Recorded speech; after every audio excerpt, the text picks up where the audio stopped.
Hello students, मैं हूँ आशीष और हम पढ़े चौहान वंश। ठीक है, चौहान वंश में हमारा हो गया था अजमेर के चौहान और रणथंभौर के चौहान। आगे पढ़ेंगे जालोर के चौहान। जालोर के चौहान पढ़ने से पहले हमें नाडोल के चौहान पढ़ना होगा। ठीक है, तो हम पढ़ रहे हैं नाडोल के चौहान। नाडोल के चौहान। नाडोल के चौहान की स्थापना 960 ईस्वी में जो शाकंभरी था, सांबर था, जहाँ अजमेर के जो चौहान थे उन्होंने स्थापना की थी। तो जो शाकंभरी के जो शासक थे कौन, वाकपति, उनके पुत्र लक्ष्मण चौहान ने की थी। ठीक है, तो क्या लिखें, नाडोल के चौहान, नाडोल के चौहानों की स्थापना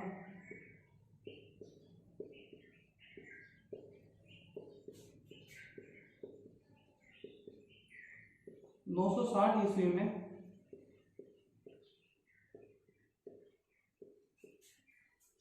शाकंभरी के चौहान। शाकंभरी कौन था, सांबर या अजमेर के चौहान। शाकंभरी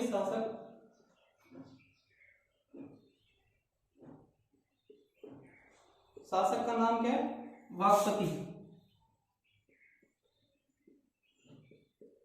शाकंभरी के शासक वाकपति के पुत्र इसने लक्ष्मण चौहान ने की। लक्ष्मण चौहान ने की। ठीक है, स्थापना हो गई। किसने की, लक्ष्मण चौहान ने। किसकी स्थापना, नाडोल के चौहान की। ठीक है, इसके बाद में आता है 1177 ईस्वी। 1177 ईस्वी में इसका शासक कौन था, नाडोल के चौहान का, कीर्तिपाल।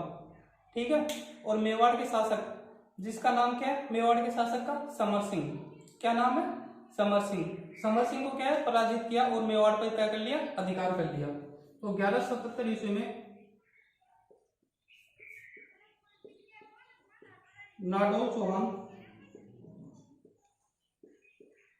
नाम क्या है नाडोल चौहान का, कीर्तिपाल।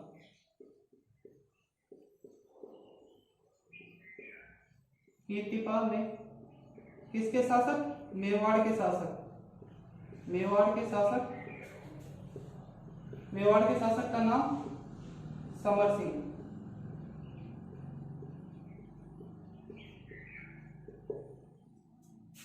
मेवाड़ के शासक समर सिंह की सामंत सिंह। क्या नाम है, सामंत सिंह। मेवाड़ के शासक सामंत सिंह को पराजित करके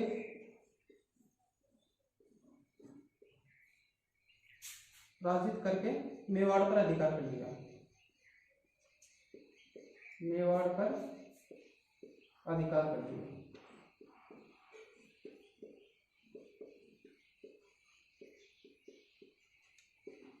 ठीक है, और 1205 ईस्वी में जो नाडोल के जो चौहान थे वो कहां पर शामिल हो गए, जालोर के चौहान में शामिल हो गए।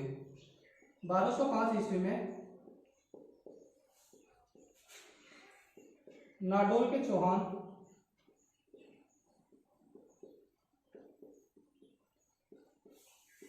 पूर्णतः जालोर के चौहान में शामिल हो गए। जालोर के चौहान में शामिल हो गए।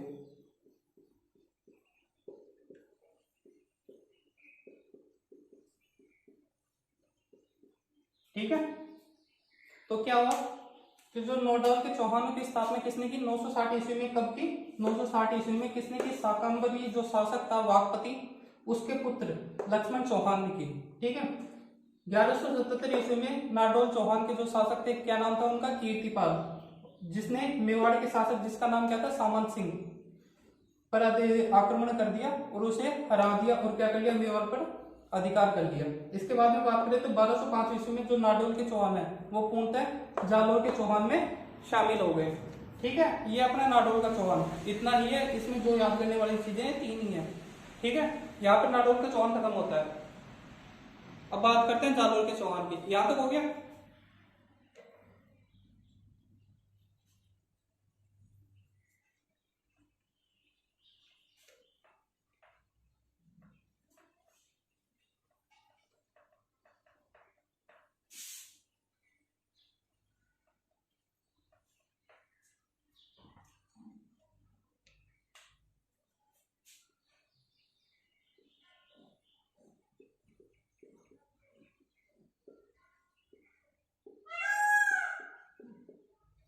जालोर के चौहान।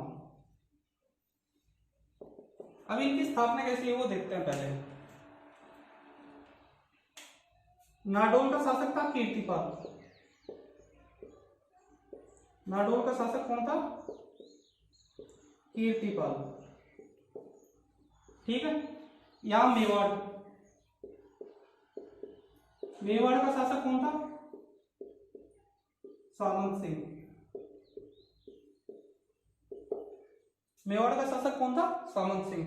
कीर्तिपाल ने आक्रमण किया किससे? सामंत सिंह पे। कब? 1177 ईस्वी। इसमें इसकी क्या हो गई? हार। और कीर्तिपाल की जीत। ठीक है। तो मेवाड़ पर किसका अधिकार हो गया? कीर्तिपाल का। अब इसका छोटा भाई था,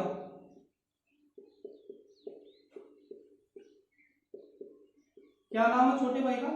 कुमार सिंह।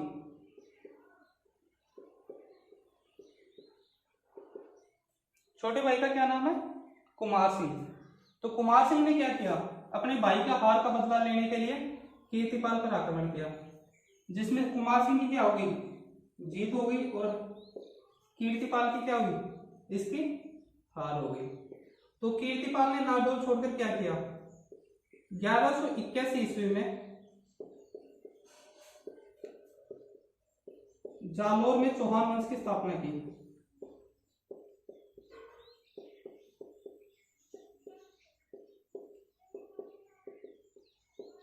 चौहान वंश की स्थापना की।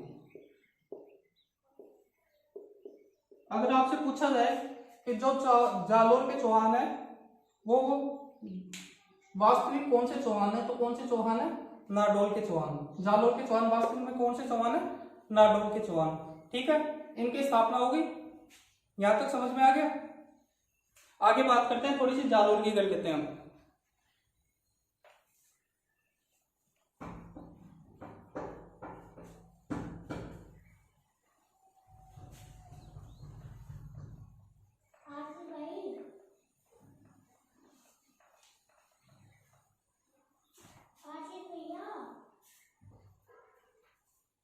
आगे बात करते हैं जालोर की।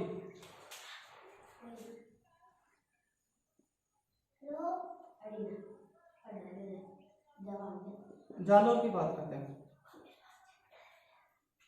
यहां पर एक महर्षि थे जालोर में, क्या नाम था उनका? महर्षि जवाली। ठीक है, महर्षि जवाली। तो ये महर्षि जवाली क्या थी? कर्म भूमि। क्या थी? कर्म भूमि। जिसके कारण इसका नाम क्या पड़ा? जालोर का जो प्रारंभिक नाम है वो क्या पड़ा? इसके कारण इसका नाम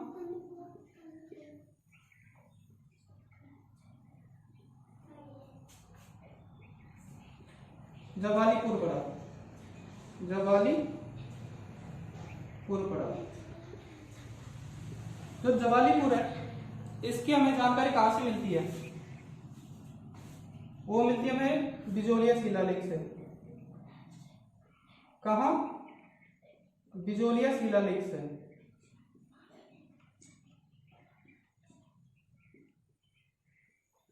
मैंने आपको पढ़ा रखा बिजोलिया शिलालेख कौन सा शिलालेख है? जिसके रचयिता कौन है?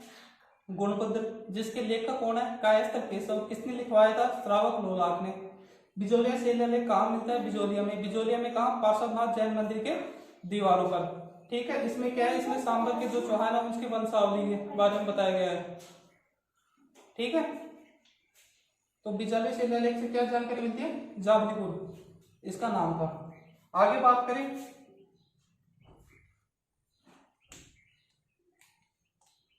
तो यहां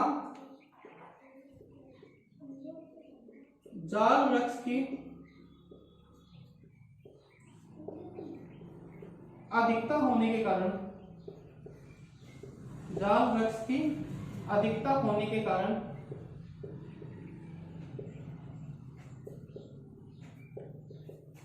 इसका नाम जालोर पड़ा,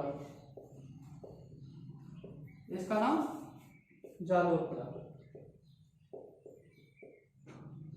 ठीक है, समझ में है जालोर कैसे पड़ा। पहले इसका नाम क्या था, जवालीपुर। ये जानकारी हमें कहां से मिलती है, बिजोलिया शिलालेख से। बिजोलिया शिलालेख कहां है, बिजोलिया में। पार्श्वनाथ जो जैन मंदिर है उसकी दीवारों पे लिखा हुआ है। किसने लिखा था, कायस्थ केशव ने। रचयिता कौन थे इसके, गुणभद्र। किसने लिखवाया था, जो जैन ऋषि थे, जैन मुनि थे, क्या नाम था उनका, श्रावक लोलाप, उसने लिखवाया था। ठीक है, तो यहाँ से जो बिजोलिया का प्राचीन नाम क्या है, जो जवालीपुर है, उसकी जानकारी मिलती है। यहां तक हो गया। इसके बाद में बात करें कि जो जालोर है इस पर पहले किसका शासन था, प्रतिहार वंश, प्रतिहार वंश का शासन था।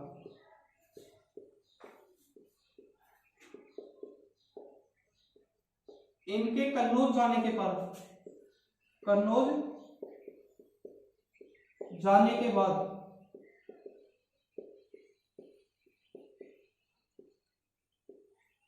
जालोर में चौहान वंश की स्थापना हुई।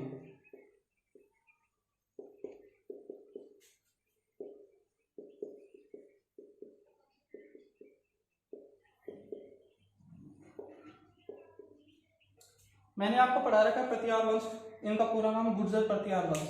गुर्जर नाम कैसे पड़ा, गुर्जर जो क्षेत्र था उसमें निवास करने के कारण, जो क्या है मारवाड़ का क्षेत्र पहले क्या बोला जाता, गुर्जर क्षेत्र, तो उसमें निवास करने के कारण इनका नाम क्या पड़ा, गुर्जर। प्रतिहार का मतलब क्या होता है, द्वारपाल। जो भी विदेशी आक्रमण होते थे वो क्या हुआ, राजस्थान के रास्ते होते थे, तो इन्होंने क्या है विदेशी आक्रमणों को बहुत दिन तक रोक के रखा, इसलिए इसका नाम क्या पड़ा, प्रतिहार। तो इसका गुर्जर पूरा नाम क्या है, गुर्जर प्रतिहार वंश। अब बात करते हैं कन्नौज जाने की। तो ये कन्नौज कब गए, ये कन्नौज गए 816 ईस्वी में। कन्नौज को क्या बनाया इन्होंने, अपनी राजधानी। ठीक है, कन्नौज को क्या बनाया, अपनी राजधानी। किसने बनाया था, नागभट्ट सेकंड ने, नागभट्ट सेकंड ने। नागभट्ट सेकंड की बात करें तो इसको उपाधियों की बात करें तो इसको उपाधियां कौन कौन सी मिली थी, परमेश्वर, परम भट्टाकर और महाधीराज। जब इसने कन्नौज को जीता था तो उस समय कन्नौज का शासक कौन था, चक्रायुध। और जो अपना पाल वंश है उसका शासक कौन था, धर्मपाल। और जो नीचे बात करें अपने मालवा, उसका शासक कौन था, मालवा का शासक, राष्ट्रकूट का शासक गोविंद थर्ड। ठीक है, तो इसने क्या है नागभट्ट ने अपनी राजधानी किसको बनाया था, कन्नौज को बनाया था। कब बनाया था, 816 ईस्वी में। इसकी उपाधियां कौन से हैं, परमेश्वर, परम भट्टारक और महाधीराज। ठीक है, यहां तक हो गया। ये हो गई इसकी बेसिक जानकारी। आगे बात करते हैं इसके बारे में। ठीक है,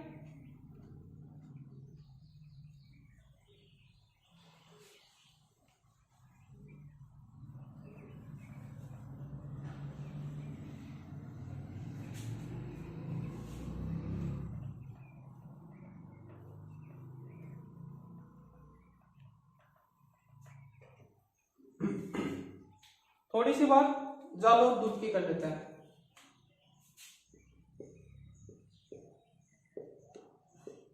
जालोर दूध, अगर इसकी बात करें तो इसकी जो निर्माण है वो किसने करवाया था, वो करवाया था नागभट्ट फर्स्ट, नागभट्ट प्रथम ने। नागभट्ट प्रथम कौन से जो वंश का शासक था, प्रतिहार वंश का। कौन से वंश का, प्रतिहार वंश का। प्रतिहार वंश की बात करें तो इसके जो आदि पुरुष, मूल पुरुष या इसके संस्थापक कौन थे, हरिश्चंद्र। नागभट्ट फर्स्ट की बात करें तो इसकी उपाधियां क्या है, राम का प्रतिहार,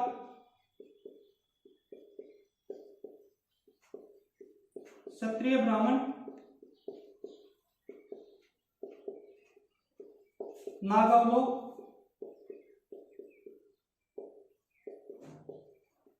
इंद्र के दम का नाश करने वाला,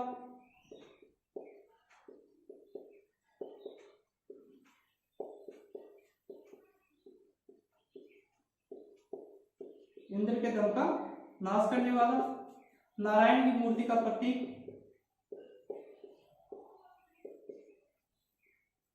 नारायण की मूर्ति का प्रतीक। इसके बाद बात करें तो जो इसकी मेन उपाधि है वो कौन सी है? मलेच्छों का नाशक, मलेच्छों का नाशक। ठीक है, मलेच्छों का नाशक उपाधि कैसे मिली? कि उसने अरबी आक्रमणों का युद्ध करके उनको दमन किया था, उनका नाश किया था, इसलिए इसको क्या बोला गया? मलेच्छों का नाशक। जो मलेच्छो है वो किसके लिए प्रयुक्त होता है? जो अरबी आक्रमणकारी हैं उनके लिए। राम का प्रतिहार की जानकारी हमारी कहां से मिलती है? जो मिहिर भोज इसी वंश का शासक है, ठीक है, उसके जो शिलालेख है मिहिर भोज का शिलालेख, उससे मिलती है राम का प्रतिहार वंश की। ठीक है, यहां तक हो गया। ये होगी थोड़ी सी नागभट्ट के बारे में। हम एक एक बातें रिलेटेड करके चलेंगे, जो भी हमने पढ़ रखा है उससे वो रिवीजन भी हो जाएगा, हमें याद भी हो जाएगा और हमें समझ भी आएगा। आगे बात करते हैं इसके उपनामों की बात करें कि जालोर दुर्ग के उपनाम कौन कौन से हैं? उपनाम तो सुवर्णगिरी, सोनगिरी, कांचनगिरी,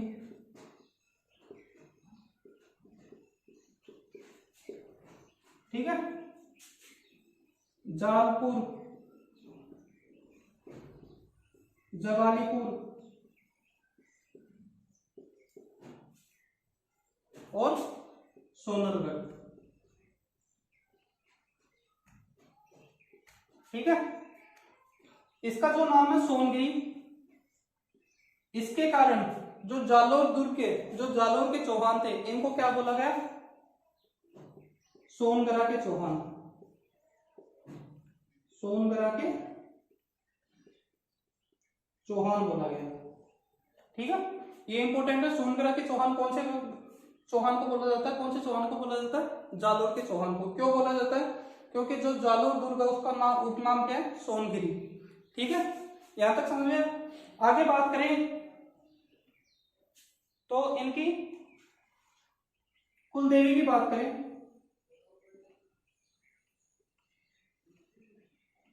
इनकी कुलदेवी कौन थी?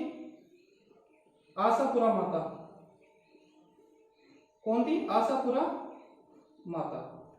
ठीक है, इनकी कुलदेवी कौन होगी? आशापुरा माता। जालोर दुर्ग की बात करें तो इसके जो निर्माण किसने करवाया? नागभट्ट फर्स्ट, जो किस वंश का था? प्रतिहार वंश का। इसके उपनाम की बात करें तो उपनाम में क्या कहता है? सुवर्णगिरी, सोनगिरी, कांचनगिरी, जालपुर, जवालीपुर और सोनलगढ़। सोनगिरी नाम के कारण इस वंश के शासकों को क्या बोला गया? सोनगरा के चौहान। सोनगरा के चौहान किस चौहानों को बोला जाता है? जालोर के चौहानों के। आगे बात करें तो सोनगरा चौहान या जालोर के चौहान है, उनकी जो कुलदेवी है वो कौन सी है? आशापुरा माता। यहां तक हो गया। अब इसके शासक की बात कर लेते हैं।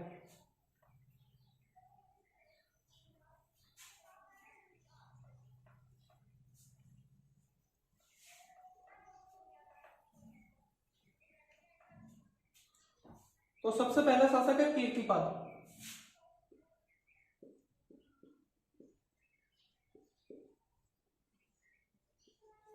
कीर्तिपाल क्या है? जालोर के चौहानों का संस्थापक।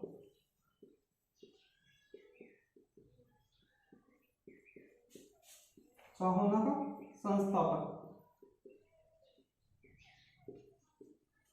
कब किया इसने? 1181 ईस्वी में। इसने और क्या किया? इसने जालोर में जांगलेश्वर महादेव का मंदिर बनवाया। जांगलेश्वर महादेव का मंदिर बनवाया। ठीक है, जो जालोर के चौहान उनके संस्थापक कौन है? कीर्तिपाल। कब की स्थापना? 1181 ईस्वी में। इसके बाद बात करें तो जालौर में जो जांगेश्वर महादेव का मंदिर है वो किसने बनवाया था? कीर्तिपाल ने। ठीक है, इनके लिए एक लाइन प्रयुक्त की गई है, कीतु एक महान राजा। कीतु एक महान राजा, वो लाइन किसने लिखी है? वो लाइन लिखी है मोनोद नैन्सी ने। मोनोद नैन्सी, नैन्सी ने क्या बोला है? कीर्तिपाल को कीतु एक महान राजा। ठीक है, ये हो गया हमारा कीर्तिपाल। कीर्तिपाल जालोर, जो जालोर के चौहान उसके संस्थापक कौन है? कीर्तिपाल। कब की स्थापना? 1181 ईस्वी में। इसके बाद बात करें जांगेश्वर महादेव का मंदिर किसने बनवाया जालोर के अंदर? कीर्तिपाल ने। कीर्तिपाल के लिए मोनोद नैन्सी ने कौन सी लाइन प्रयोग की? तो वो क्या की है? कीतु एक महान राजा। ठीक है, मोनोद नैन्सी को जो मुंशी देवी प्रसाद है उन्होंने क्या बोला था? ये राजस्थान की क्या है? अबुल फजल। ठीक है, अबुल फजल कौन थे? जो अकबर था, महान अकबर, उसके जो नवरत्न थे उनमें से एक था कौन? अबुल फजल। तो इनको क्या बोला गया राजस्थान का? अबुल फजल। किसके द्वारा? मुंशी देवी प्रसाद के द्वारा। ठीक है, यहां तो हो गया। आगे बात करते हैं इसके अगले शासक की।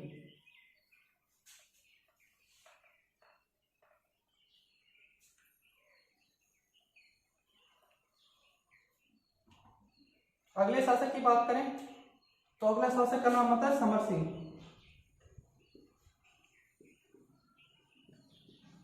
समर सिंह कीर्तिपाल के पुत्र थे।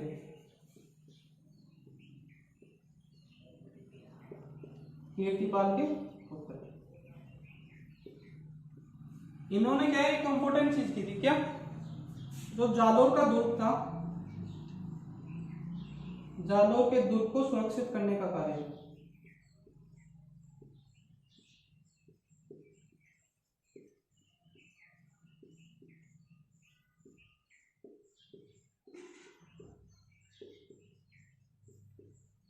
अब किसी भी दुर्ग को सुरक्षित कैसे किया जाता है?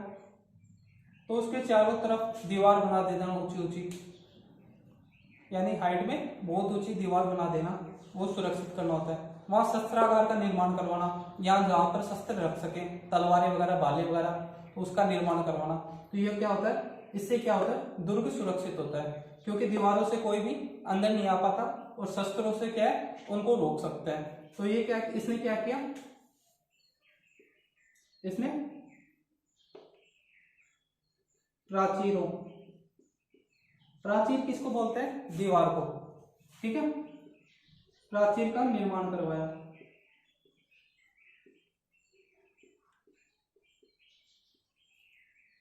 और क्या किया साथ में? शस्त्रागार, शस्त्रागार बनवाया। मैंने आपको पढ़ा रखा है कि द्विरक्षा प्राचीर, द्विरक्षा प्राचीर कौन सी सभ्यता से संबंधित है? द्विरक्षा प्राचीर कौन सी सभ्यता से संबंधित है? ये क्वेश्चन भी आ रखा है पहले और मैंने पढ़ाया भी।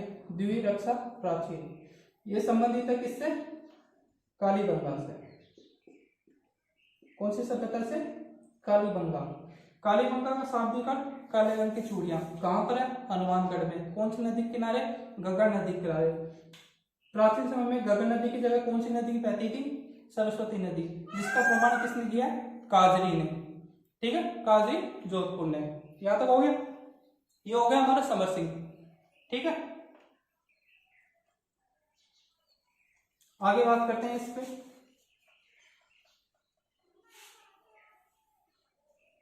अब बात कर लेते हैं आक्रमणों की। 1228 ईस्वी, 1228 ईस्वी में दिल्ली सल्तनत का शासक कौन था? इल्तुतमिश। कौन था? इल्तुतमिश। 1828 ईस्वी में इल्तुतमिश ने जालोर पर आक्रमण किया।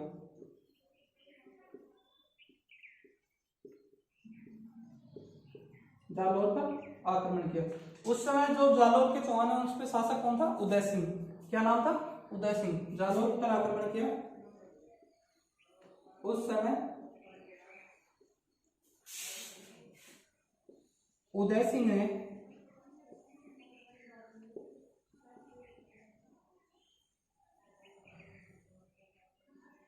इसके सारे प्रयासों को असफल कर दिया।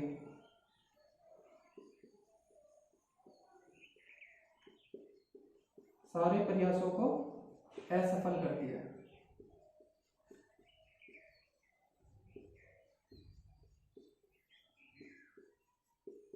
ठीक है। 1228 ईस्वी में जालोर पर आक्रमण किसने किया? इल्तुतमिश ने। इसने क्या किया? इस पर अधिकार करने की कोशिश की, पर उस समय इसका शासक कौन था? उदय सिंह। उदय सिंह ने क्या किया? इसके साथ जो भी प्रयास किए थे आक्रमण करने के, अधिकार करने के, उन सारे जो प्रयासों को क्या कर दिया? असफल कर दिया। पर इसके साथ में एक चीज और जुड़ी है, जो फारसी विद्वान है या फारसी कवि, उन्होंने क्या कहा कि उदय सिंह ने हार मान ली। ठीक है। हार मान के क्या किया?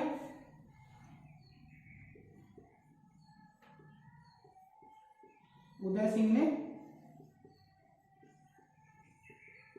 हार मान ली।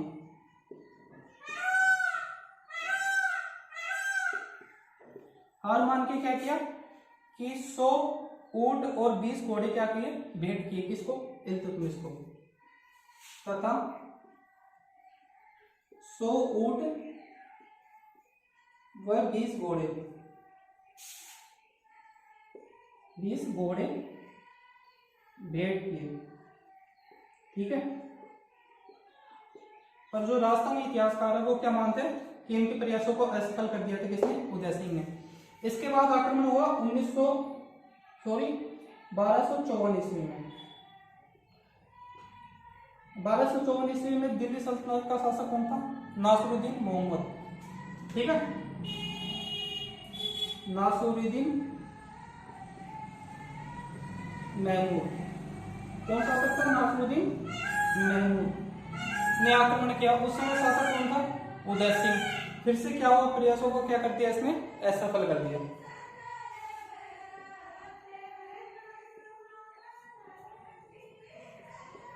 जालोर पर आक्रमण किया।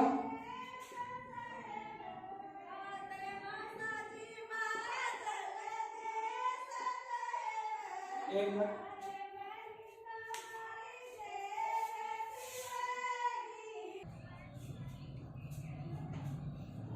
सॉरी भाई, वो बीच में थोड़ा डिस्टरबेंस हो रहा था। ठीक है। हम कहां पर थे? 1254 ईस्वी में नासिरुद्दीन महमूद ने जालोर पर आक्रमण किया, जिसको उदय सिंह ने असफल बनाया। उदय सिंह ने असफल बनाया।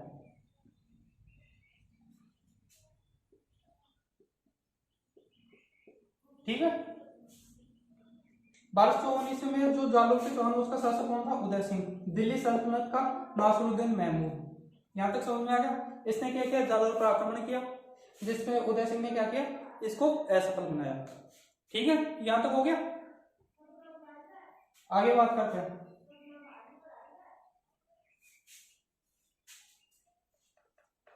इसके बाद में शासक है चाचिक देव। कौन? चाचिक देव। उनका काल कब से कब तक था? 1257 से 1282 ईस्वी तक। चाचिक देव। चाचिक देव के काल की बात करें तो 1257 से लेके 1282। ये शक्तिशाली और प्रतिभाशाली शासक थे। ठीक है। क्या थे? शक्तिशाली व प्रतिभाशाली।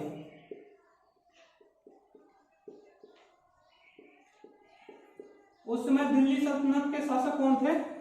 1157 के टाइम पे 1166 ईस्वी तक थे नासिरुद्दीन महमूद, और 66 से लेकर 86 तक कौन थे? बलबन। तो क्या हुआ? नासिरुद्दीन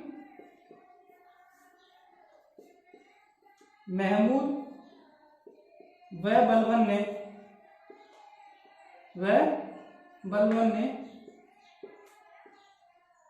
इसको छेड़ने का प्रयास नहीं किया।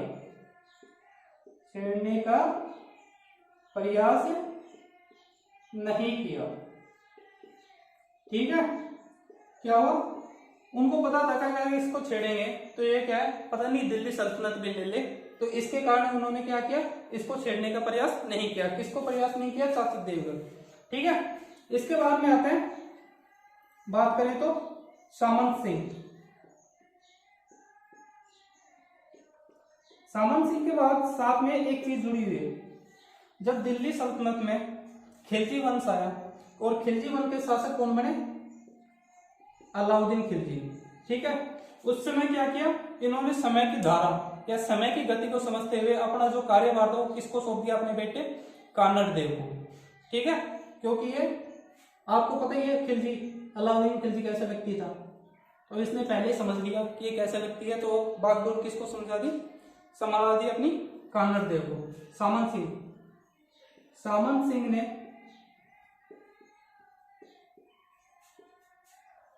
अलाउद्दीन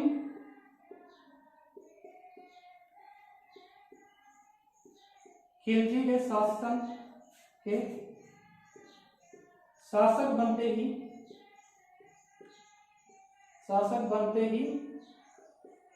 1296 ईस्वी में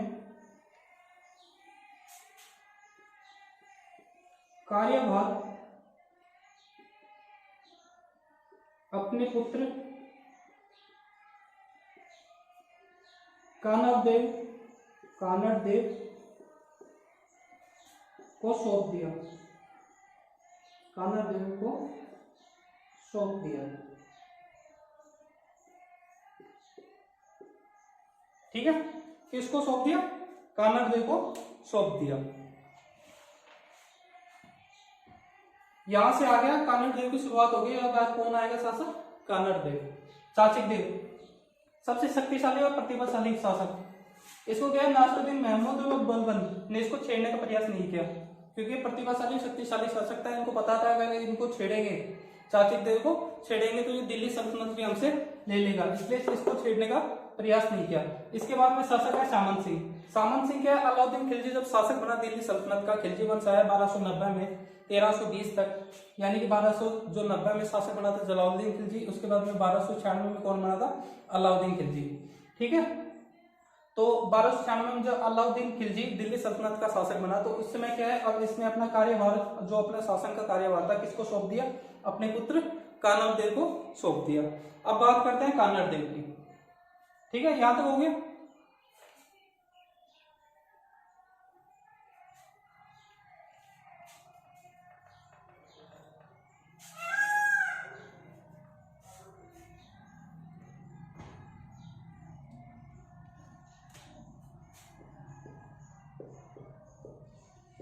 कानड़ देव, जो कानड़ देव का शासन काल था वो कब से था, 1305 से 1311, पर इसको कार्यभार कब संभाल दिया था, 1296 ईस्वी में। यानी ये राजा की गद्दी पे नहीं बैठा 1296 ईस्वी में, राजा की गद्दी पर कब बैठा, 1305 से 1311 ईस्वी तक। 1296 में ये राजा तो था, पर राजा के सिंहासन पे नहीं बैठता था, क्योंकि इसके पिता सामंत सिंह सिंहासन पे बैठते थे। ठीक है, हम बात कर रहे हैं 1299 ईस्वी की। कब की, 1299 ईस्वी की। ये हमारा राजस्थान का नक्शा हो गया। ठीक है, राजस्थान का नक्शा हो गया। यह है अपना AK, यानी अलाउद्दीन खिलजी। इसके दो सेनापति हैं, एक नाम क्या है, उलुग खां और नुसरत खां। उलुग खां, नुसरत खां से याद आ रहा है आपको, हमीरदेव चौहान, जिसके सेनापति कौन थे, धर्म सिंह और भीम सिंह। और इस साइड सेनापति कौन थे, उलुग खां और नुसरत खां। कौन सा युद्ध, हिंदुवार घाटी युद्ध, बनास नदी के किनारे हुआ था। उसमें क्या, नुसरत खां की हत्या किसने की थी, धर्म सिंह ने, और भीम सिंह भी यहां से मारा गया था, उसकी हत्या किसने की थी, अल्प खां ने। ठीक है, तो ये क्या है, उलुग खां और नुसरत खां। यहां पर गुजरात दिखाई नहीं देगा, थोड़ा ऊपर लिख देता हूं,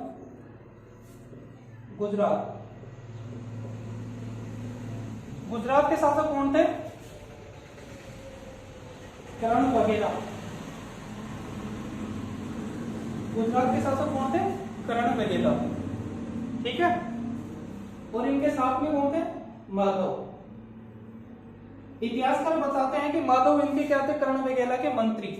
क्या थे? मंत्री। ठीक है, इन दोनों के बीच में क्या हो गई? अनबन। तो ये माधव कहां चला गया? अलाउद्दीन खिलजी के पास। कहां चला गया? अलाउद्दीन खिलजी के पास। इसने अलाउद्दीन खिलजी को बोला कि जो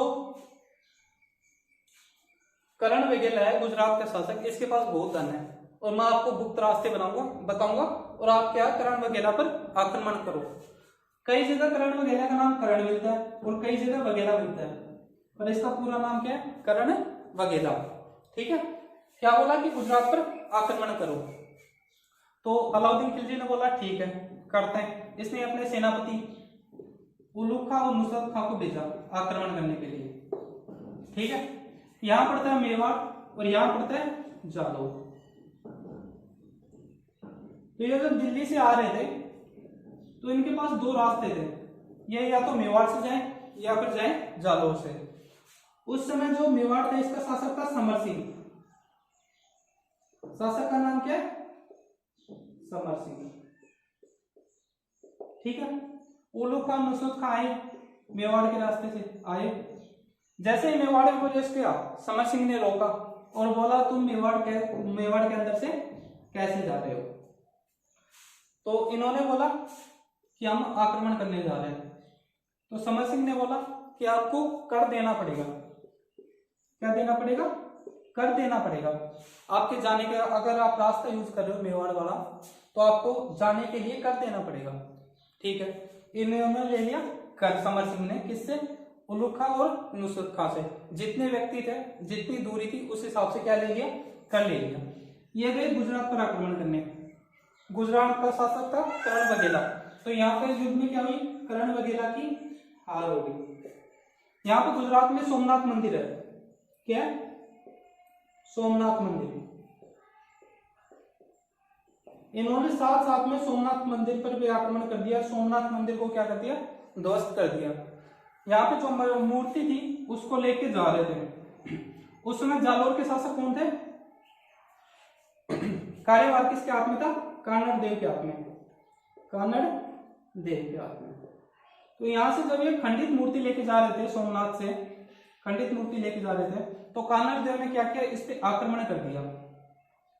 उलूग खां और नुसरत खां पर आक्रमण करके यहां से जो खंडित मूर्ति थी उसको क्या है? छीन लिया।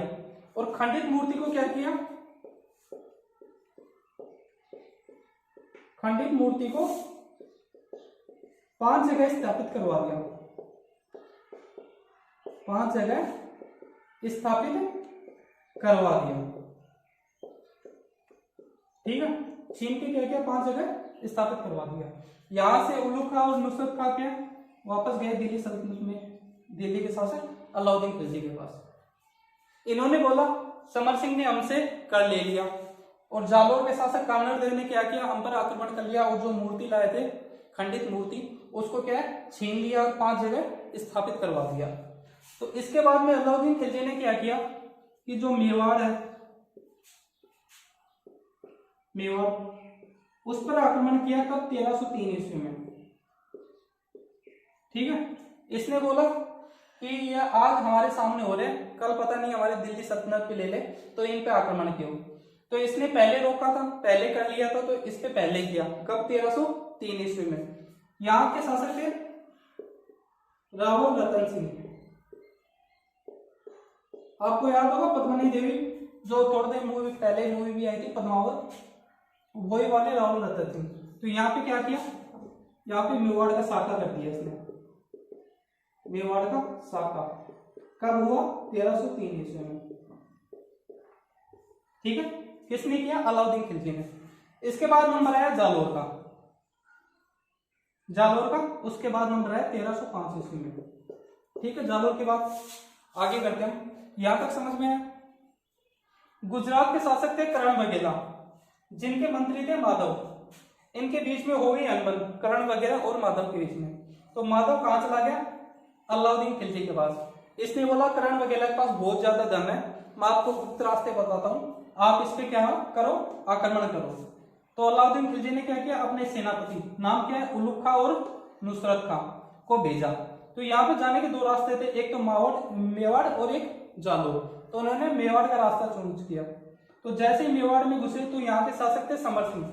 समर सिंह ने बोला आप कर दो तभी जाने दूंगा, नहीं जाने दूंगा, नहीं वापस जाओ। तो उन्होंने क्या कर लिया, किससे, उलुग खां और नुसरत खां से, जितने व्यक्ति थे, जितनी दूरी थी उस हिसाब से क्या लिया, कर लिया। यहां से ये गए गुजरात करण वगैरह के पास, इसको युद्ध में क्या कर दिया, हरा दिया। उसके बाद गए सोमनाथ मंदिर में, सोमनाथ मंदिर को ध्वस्त कर दिया, तोड़ फोड़ दिया। इसके बाद यहाँ से जो खंडित मूर्ति थी वो लेके जा रहे थे, तो उन्होंने सोचा मेवाड़ में जाएंगे तो वापस से कर देना पड़ेगा, इससे अच्छा जालोर के रास्ते से चलते हैं। तो जैसे ही जालोर के रास्ते से जाने लगे तो जालोर का जो कार्यभार था वो किसके हाथ में था, कानड़ देव के हाथ में। तो कानड़ देव ने क्या किया, इन पर आक्रमण किया और खंडित मूर्ति को छीन लिया। खंडित मूर्ति को छीन के इनके 5 जो टुकड़े थे 5 जगह स्थापित करवा दिए।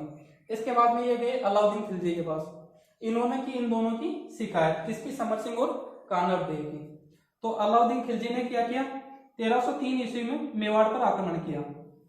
तो मेवाड़ के शासक कौन थे, रावल रतन सिंह, जिसकी पत्नी का नाम क्या था, पद्मनी देवी, जिसपे मूवी बनी है कौन सी, पद्मावत। ठीक है, तो मेवाड़ का शासक कब कर दिया अलाउद्दीन खिलजी ने, 1303 ईस्वी में। किसी को भी जिंदा नहीं छोड़ा, जो भी मेवाड़ के बच्चे थे, यानी जो राजकुमार थे, राजकुमारियां थी, रानी वगैरह, सबको मार डाला। किसने, अलाउद्दीन खिलजी ने। तो उसका क्या हो गया, साका हो गया। इसके बाद अलाउद्दीन खिलजी ने किस पे आक्रमण किया, जालोर पे। कब किया, 1305 ईस्वी में। ये आप पढ़ेंगे 1305 वाला। ठीक है, यहां तक समझ में आ गया। तो पहला रीजन हमें मिल गया जालोर पर आक्रमण करने का, कि कानड़ देव ने क्या, उलुग खां और नुसरत खां पे क्या किया था, आक्रमण किया था। ठीक है, यहां तक समझ में आ गया।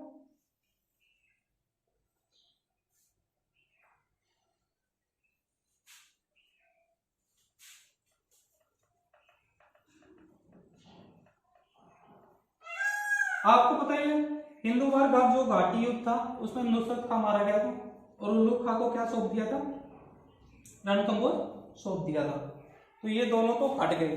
अब सेनापति कौन आया, यहां पर आ गया अपना जालोर। जालोर के शासक कौन आ गए, कानड़ देव। कानड़ देव, इनके पुत्र कौन है, वीरम देव। यहां पे क्या आ गया, दिल्ली सल्तनत।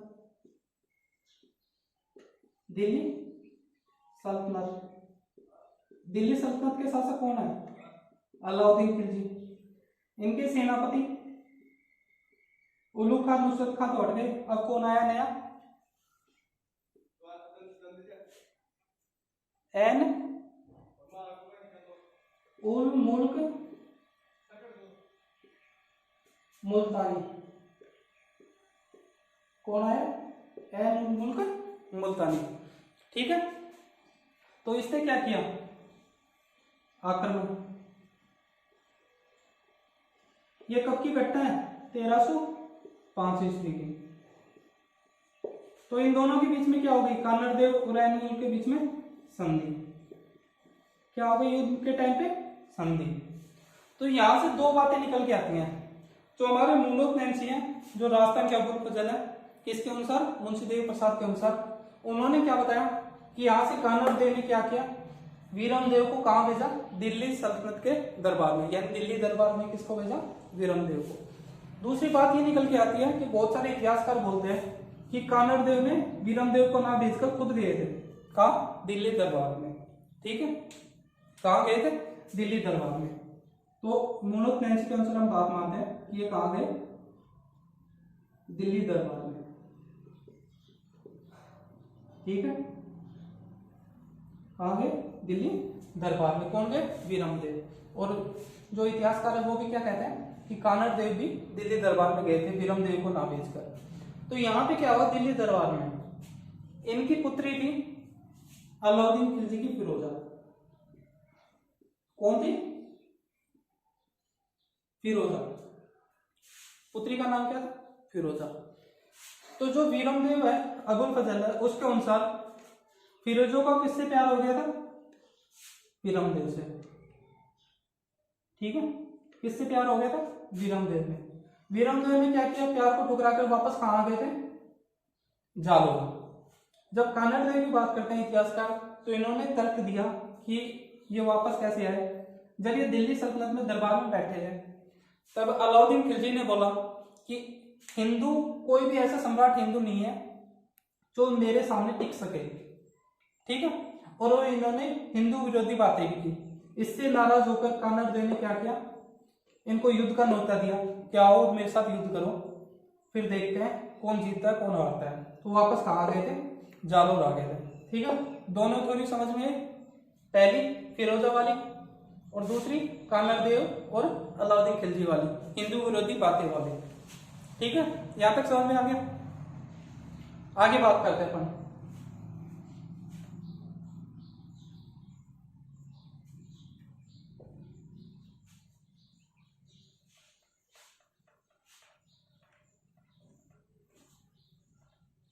अब देखने हैं हमें रीजन कि कारण कौन कौन से हैं युद्ध करने के।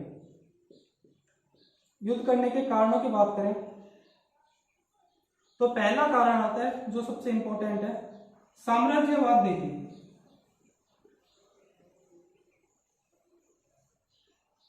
अलाउद्दीन की नीति क्या थी?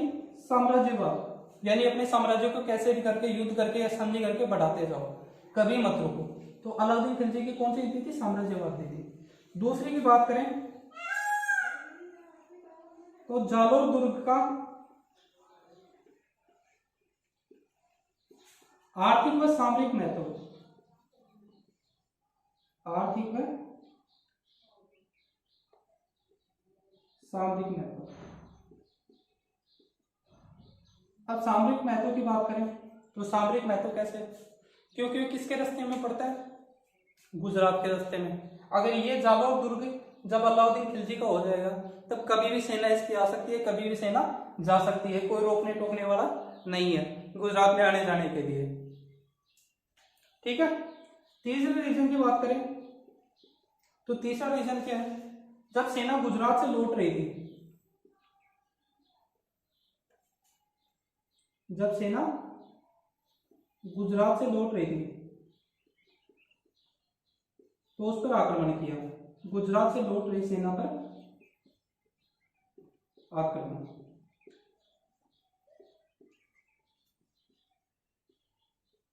और आक्रमण। ठीक है, इसके बाद में बात करें चौथा रीजन, फिरोजा वाला। इसने क्या, अलाउद्दीन खिलजी ने कानड़ देव के पास विवाह प्रस्ताव भेजा कि मेरी पुत्री फिरोजा और आपके पुत्र वीरमदेव का विवाह करवा दो। तो कानड़ देव ने क्या किया? इसके लिए मना कर दिया कि वो एक मुस्लिम लड़की है और वीरमदेव क्या है? एक राजपूत है, तो इनका विवाह नहीं हो सकता। तो चौथा रीजन क्या हो गया? वैवाहिक प्रस्ताव को मना करना।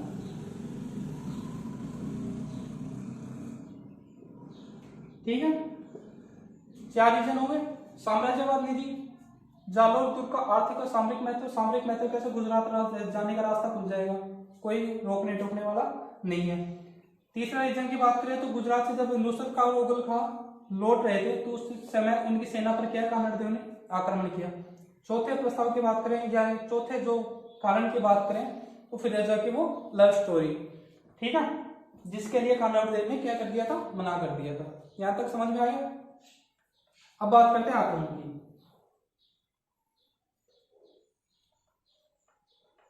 बात तो कब की? 2 जुलाई 1308 की। कब की बात है?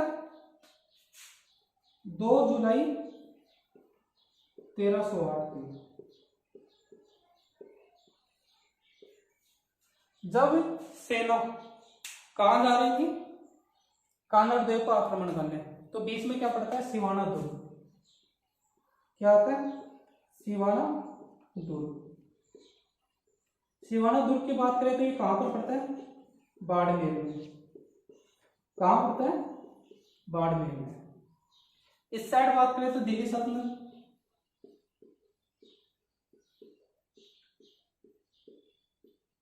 दिल्ली सल्तनत के शासक कौन है? अलाउद्दीन खिलजी। ठीक है। इसके सेनापति की बात करें, कमालुद्दीन गर्ग, कमालुद्दीन गर्ग, ये क्या है इसके सेनापति। या तो हो गया, सेनापति का नाम क्या है, कमालुद्दीन गर्ग, कमालुद्दीन गुर्ग, ठीक है। सिवाना दुर्ग, इसके प्रशासक, इसके प्रशासक का नाम क्या है, शीतल देव। शीतल देव के पुत्र कौन है, अगर शीतल देव के पुत्र की बात करें, एक मिनट का,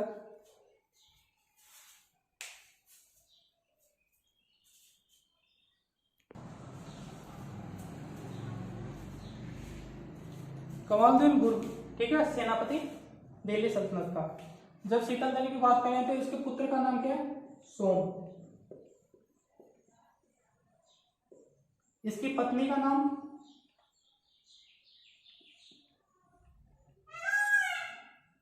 मैनादेवी, क्या नाम है, मैनादेवी, ठीक है।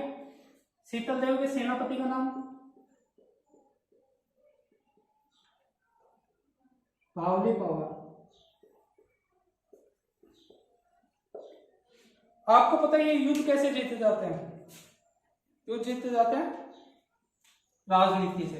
तो इसने क्या किया, बावली पवार को क्या दिया, लालच। बावली पवार ने इसको बदले में क्या दिया, गुप्त मार्ग का पता, कि गुप्त मार्ग कौन कौन से हैं, ठीक है। इसने क्या किया, कमालुद्दीन गुर्ग ने क्या किया, बावली पवार की मदद से जो इसका पेयजल था, पेयजल में क्या मिला दिया, पेयजल में गोमांस व गोरक्त मिला दिया, जिससे क्या हुआ, जिससे पेयजल में कमी हुई,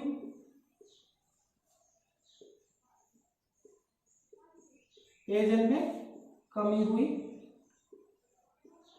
तथा दुर्ग के द्वार खोलने पड़े।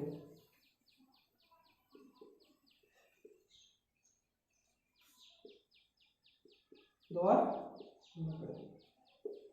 बावली पवार ने क्या बोला कि भाई ये तालाब है, ये वो गड्ढा है, या ये नदी है, यहाँ से क्या होता है, दुर्ग के अंदर जो पानी की है सप्लाई होती है, यानी पीने का पानी जाता है।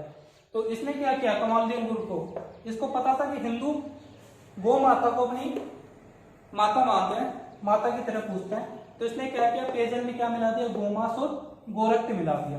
तो इससे क्या है, गोरक्त और गोमांस वाला पानी कोई नहीं पिया, जिसके कारण क्या है, इन्होंने दुर्ग के द्वार खोलने पड़े, क्योंकि या तो प्यास से मर जाओ या फिर क्या युद्ध लड़ते लड़ते मर जाओ। तो इन्होंने क्या किया, दरवाजे खोले और युद्ध लड़ा, जिसमें क्या हुआ, जो ये प्रशासक था शीतल देव, इसने क्या किया, केसरिया, और इसकी पत्नी मैनादेवी ने क्या किया, जोगन। सिवाना दुर्ग पर अधिकार किसका हो गया, कमालुद्दीन गुर्ग का, यानी अलाउद्दीन खिलजी का। तो इसका नाम क्या रख दिया बदल के, खैराबाद। क्या रखा, खैराबाद, ठीक है। जो सिवाना दुर्ग है इसको जालोर दुर्ग की कुंजी बोलते हैं, जालोर दुर्ग की कुंजी। हमने पिछली वीडियो में पढ़ा था, कौन सा, जाइन दुर्ग, उसे किस दुर्ग की कुंजी बोलते हैं, रणथंभौर दुर्ग की।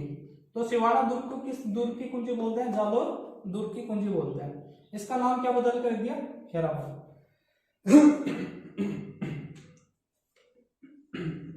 ये आक्रमण हो गया, ठीक है। बात करें दिल्ली सल्तनत, इसके सेनापति थे अलाउद्दीन खिलजी के कमालुद्दीन गुर्ग। यहां से क्या है, सिवाना दुर्ग, इसके प्रशासक कौन थे, शीतल देवी, जिनके पुत्र का नाम क्या था, सोम, जिनकी पत्नी का नाम था मैनादेवी, जिनके सेनापति कौन थे, बावली पवार। तो कमालुद्दीन गुर्ग ने क्या दिया, बावली पवार को लालच। बावली पवार ने क्या बताया गुप्त रास्ते, गुप्त मार्ग या किससे या बाहर निकलेंगे, वो सारी चीजें इंफॉर्मेशन इनको किसको दी थी, कमालुद्दीन। तो हम कहां पर थे, सिवाना दुर्ग पर। ठीक है, दिल्ली सल्तनत का शासक था अलाउद्दीन खिलजी। उसने अपने सेनापति का नाम क्या है, कमालुद्दीन गुरुक। इसको भेजा किस पर आक्रमण करने के लिए, जालौर पर आक्रमण करने के लिए। जब ये जालौर पर आक्रमण करने जा रहा था तो बीच में क्या पड़ता है, सिवाना दुर्ग, जो कहां पर स्थित है, बाड़मेर में। ठीक है, कहां स्थित है, बाड़मेर में। सिवाना दुर्ग को क्या बोला जाता है, जालौर के दुर्ग की कुंजी। तो इसके प्रशासक का नाम क्या था, शीतल देव। ठीक है, इसके पुत्र का नाम सोम, पत्नी का नाम मैणादेव, और इसके जो सेनापति थे वो कौन थे, भावले पवार। ठीक है, आगे बात करें तो कमालुद्दीन गुरुक ने क्या किया, भावले पवार को क्या दिया, लालच दिया। ठीक है, तो भावले पवार ने क्या बताया कि अंदर कैसे घुसना है और आक्रमण करके कैसे जीतना है, यानी सब कुछ बता दिया। तो इसने क्या किया कि जो इसके पेयजल आपूर्ति थी किसकी, सिवाना दुर्ग की, उसमें क्या है, गोमांस और गोरक्त मिला दिया, जिससे क्या है, पेयजल में कमी आई। पेयजल में कमी आई तो पीने के लिए पानी नहीं बचा, तो क्या हुआ, या तो प्यासे मर जाओ या युद्ध लड़ते लड़ते मर जाओ। तो इसने क्या किया, दुर्ग के क्वार जो द्वार थे वो खोल दिए। इससे क्या हुआ, इनको युद्ध करना पड़ा। तो युद्ध में क्या हुआ, जो प्रशासक शीतल देव और जो सोम था, इन्होंने तो कर लिया केसरिया, इनकी पत्नी थी मैणादेव, किसकी, शीतल देव की। तो इसने क्या किया, जोहर कर लिया। यह था वहां सिवाना दुर्ग। ठीक है, समझ में आया। इससे आगे बात करते हैं हम।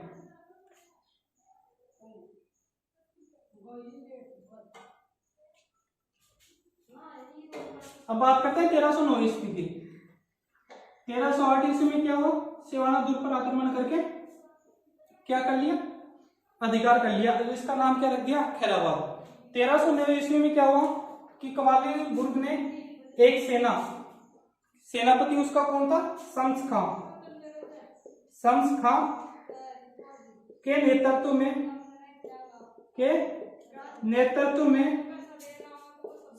नेतृत्व में क्या भेजी, अलाउद्दीन खिलजी ने सेना भेजी।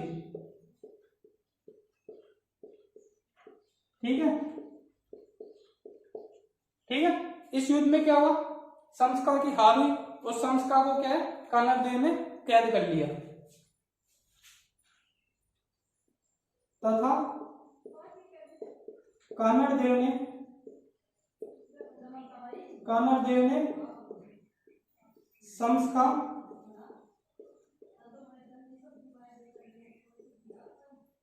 को कैद कर लिया।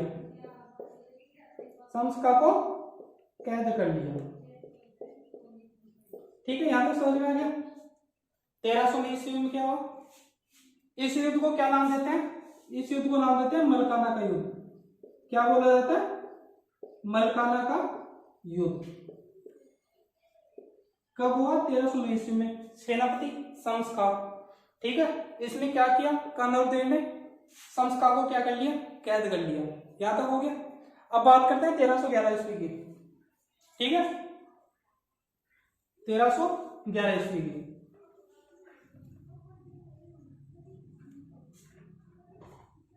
जालोर, कानरदेव,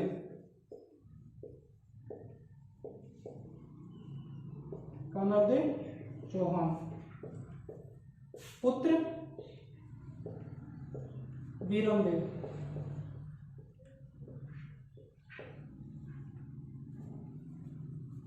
दिल्ली सल्तनत,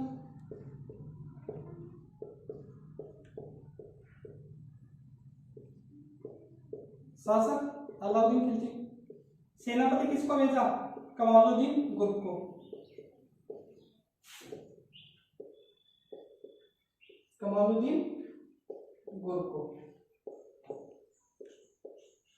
इसने क्या किया, आक्रमण।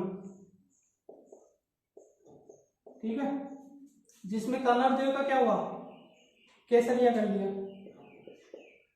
कानरदेव ने केसरिया कर दिया। और वीरदेव ने क्या किया, जो सोनगरा चौहान थे, जो जालोर के चौहान थे, इनकी माता थी कुलदेवी माता। कौन सी थी, कुलदेवी कौन सी थी, आशापुरा माता।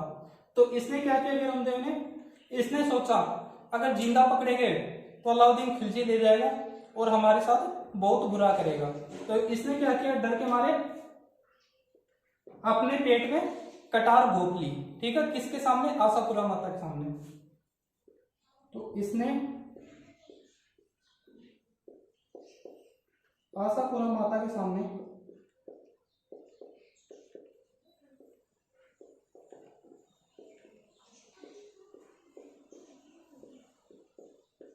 कटार घोंप कर आत्महत्या कर ली, आत्महत्या कर ली। ठीक है, और जो जालोर का दुर्ग था, जालोर के दुर्ग का नाम क्या रख दिया, जलालाबाद।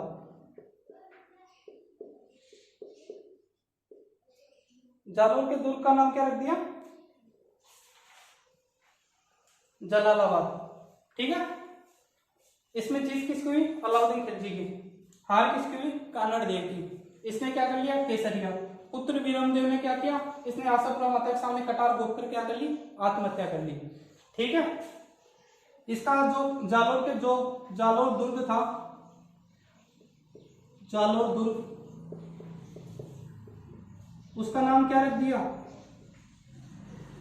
जलालाबाद। क्या रख दिया, जलालाबाद। कब की बात है, 1311 ईस्वी में। तो 1311 ईस्वी में क्या हुआ, जालोर का साका, जालोर का साका कब हुआ, 1311 ईस्वी में। 1311 ईस्वी में क्या हुआ, जालोर का साका। यहां पर जब इसने कटार घोंप ली, तो जो कमालुद्दीन जो बुर्ग था, इसके सामने फिरोजा ने एक शर्त रखी थी, क्या, जिंदा या मुर्दा, मेरे को उसका सर चाहिए। तो कमालुद्दीन बुर्ग ने क्या किया, वीरमदेव का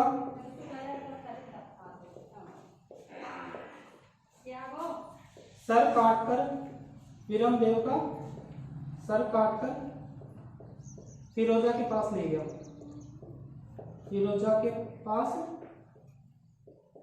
ले गया, फिरोजा के पास ले गया। फिरोजा ने क्या किया उसका, फिर फिरोजा ने क्या किया, फिरोजा ने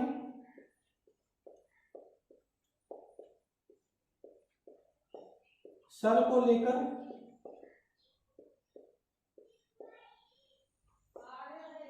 यमुना नदी में कूदकर, यमुना नदी में कूदकर आत्महत्या कर ली, आत्महत्या कर ली। ठीक है, फिरोजा ने क्या किया, कटे हुए सर को गोद में अपने हाथों में लिया और कहां कूद गई, यमुना नदी में कूद गई, और क्या कर लिया उसने, आत्महत्या कर ली। इसकी गर्दन काटकर कौन ले गया, कमालुद्दीन गुर्ग। कौन ले गया, कमालुद्दीन गुर्ग। किसके पास, फिरोजा के पास। वीरमदेव ने क्या किया, आशापुरा माता के सामने क्या कर लिया, इसने कटार घोंप कर आत्महत्या कर ली।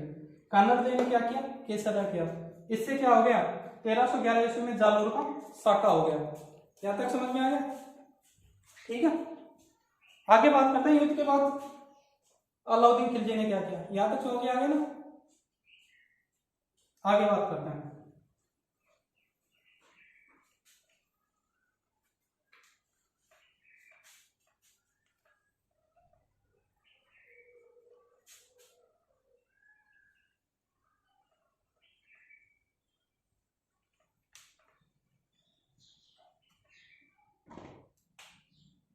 अलाउद्दीन खिलजी ने क्या किया,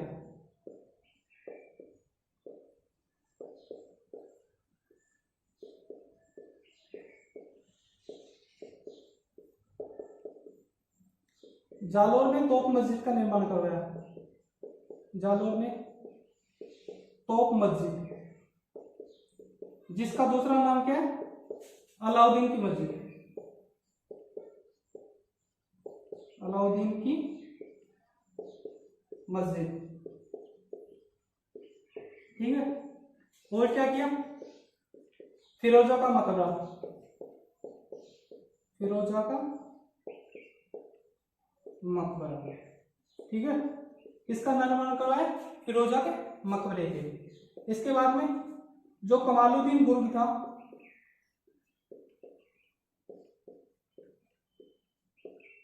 उसने सोचा अलाउद्दीन खिलजी इतना कर रहा है, हम भी कुछ निर्माण करवा देते हैं, हमारा नाम रह जाएगा। तो कमालुद्दीन गुर्ग ने क्या किया,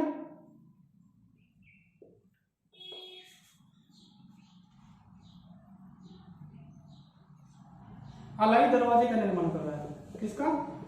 अलाई दरवाजे का निर्माण कर रहा है।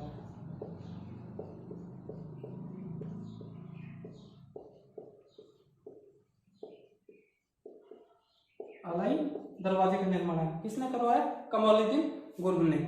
ठीक है। अलाउद्दीन खिलजी ने क्या क्या किया? जालौर में तोप मस्जिद है, जालौर में तोप मस्जिद या फिर अलाउद्दीन की मस्जिद जिसको बोलते हैं, उसका निर्माण करवाया। इसके बाद में इसने क्या किया? फिरोजा का जो मकबरा है उसका निर्माण करवाया। कमालुद्दीन गुर्ग ने सोचा मैं भी कुछ निर्माण करवा देता हूं, तो इसने किसका निर्माण करवाया? अलाई दरवाजे का निर्माण करवाया। ठीक है। कानर देव था,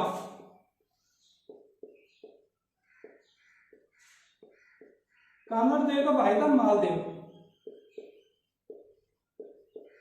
वो इस युद्ध से बच के निकल गया और कहां पहुंच गया? अलाउद्दीन खिलजी के पास। इसने इससे क्या है? माफी मांगी,